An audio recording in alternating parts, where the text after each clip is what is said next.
Olá, essa é a nossa aula do curso de Álgebra Linear de número 19. Nessa aula nós continuamos a falar sobre o tema independência linear, onde resolveremos mais alguns exemplos e também apresentaremos um teorema muito útil e muito importante. Bom, o primeiro exemplo, dando sequência à aula anterior, que falava em que um conjunto de vetores é linearmente independente se nenhum dos vetores pode ser escrito como uma combinação linear dos outros vetores do conjunto. E então a gente ilustra isso aqui com esse exemplo 6. Os vetores i, j e k, que nós já vimos no início desse assunto, que são independentes. Então, esse exemplo serve para ilustrar o teorema anterior, em que você não consegue escrever nenhum desses vetores como combinação linear dos outros. Supondo, por exemplo, que K pudesse ser escrito como uma combinação linear de I e de J. Então, existiriam valores aqui, A e B diferentes de zero, que tornariam essa igualdade possível. Mas, vamos lembrar aqui que K tem as coordenadas 0, 0 e 1, que vai ser igual a A que multiplica. O I tem as coordenadas 1, 0 e 0, e o B tem as coordenadas 0, 1 e 0. Quando eu resolvo o segundo membro da igualdade, resolvo as multiplicações e a adição, eu fico com A, B e 0. Dois vetores são iguais somente se cada uma das coordenadas é igual uma à outra. Então, veja que A igual a 0, B igual a 0, e aqui eu tenho um pequeno problema. 1 é diferente de 0, então eu cheguei aqui num absurdo. Cheguei aqui num absurdo. Então, é o que mostra, portanto, que I, J e K são linearmente independentes. Exemplo 7. Esse exemplo 7 é aquele mesmo exemplo 2 que nós resolvemos, referente à parte de independência linear. E apenas para recordar, as soluções para a equação K1V1 mais K2V2 mais K3V3 igual a 0, as soluções são K1 igual a menos meio t, K2 igual a menos meio t e K3 igual a t. Bom, supondo que t pode assumir qualquer valor real, nessa solução, é uma solução paramétrica, para um sistema que tem infinitas soluções. Então, para t igual a 1, por exemplo, essa equação aqui acima ficaria assim. Lembrando que assim, K1 vai ficar igual a menos meio, K2 vai ficar igual a menos meio e K3 vai ficar igual a 1. Então, essa equação aqui acima vai ficar menos meio vezes V1, menos meio vezes V2, mais 1 vezes V3, que é o próprio V3 igual a 0. Se nós isolarmos V3, então V3 vai ficar igual a meio V1 mais meio V2. Ou seja, dado que foi abordado no teorema anterior, se os vetores são linearmente dependentes, um deles pode ser escrito como combinação dos outros. E foi o que aconteceu. Se isso foi possível, significa que V1, V2 e V3 são linearmente dependentes. E a gente já tinha visto essa dependência lá no exemplo 2. Muito bem, agora o teorema que será apresentado, né, é um teorema relativo a essa questão também aí da multiplicidade, da combinação linear entre os vetores de um conjunto. Então, o teorema tem três partes. Na parte A, ele diz que um conjunto finito que contenha o vetor nulo é linearmente dependente.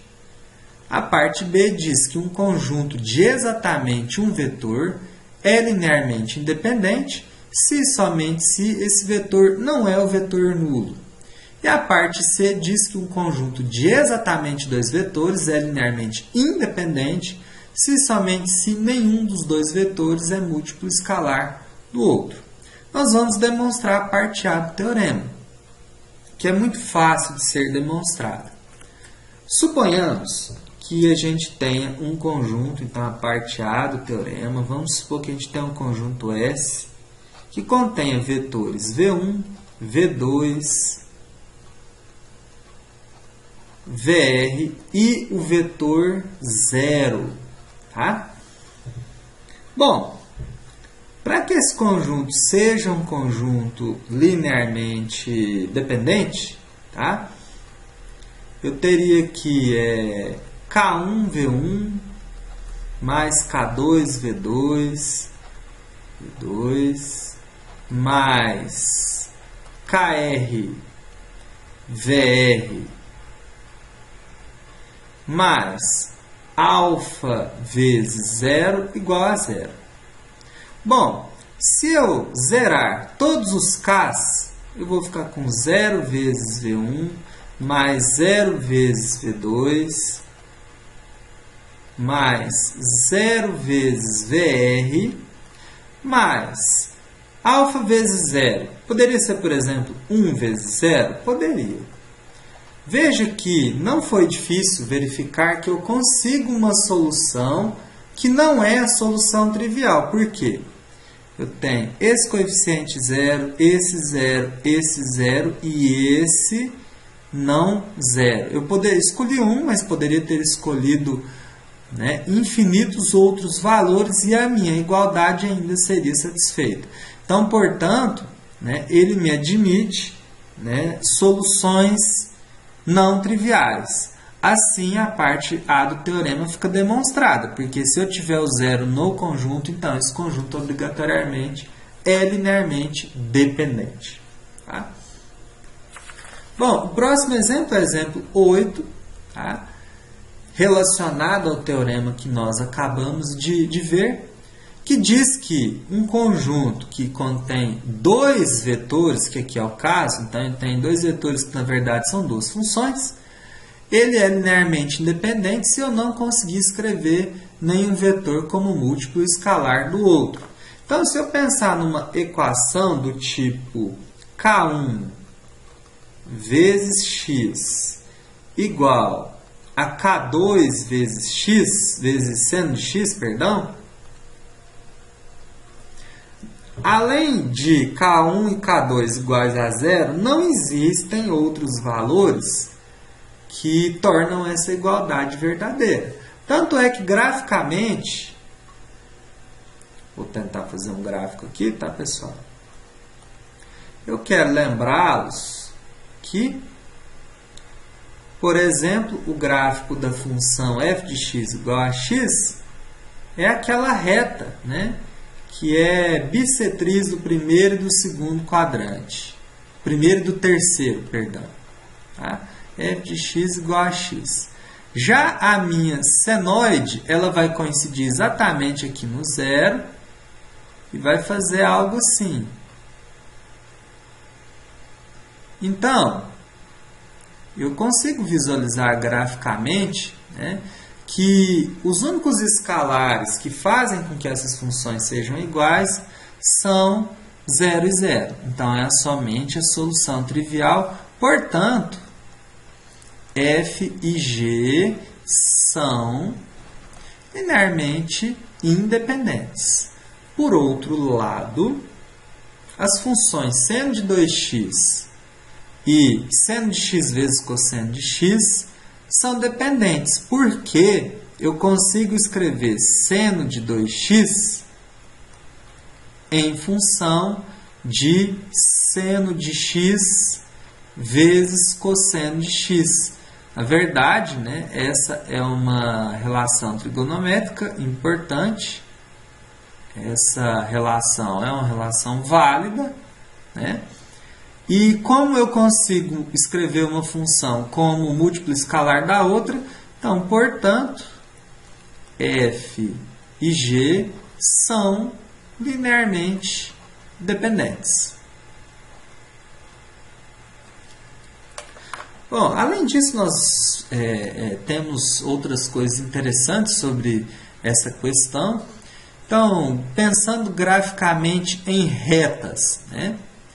Pensando, aliás, em vetores.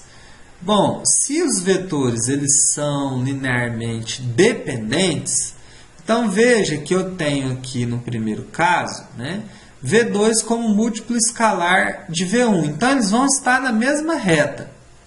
Né? A mesma coisa aqui no segundo gráfico. Se eles forem independentes, eu não tenho uma reta, uma única reta, que consiga conter os dois. Agora, se os meus vetores forem, por exemplo, estiverem no espaço tridimensional, forem 3, né? Então veja que se eles são dependentes, todos eles podem ser contidos, podem estar contidos no mesmo plano. Tá? Agora, se eles forem independentes, pelo menos um vai estar fora deste plano. Então está aí uma interpretação geométrica importante a respeito da independência linear. E assim chegamos ao final de mais uma aula sobre independência linear. Nós continuaremos a falar sobre esse assunto na próxima aula e eu desejo a você bons estudos. Até mais!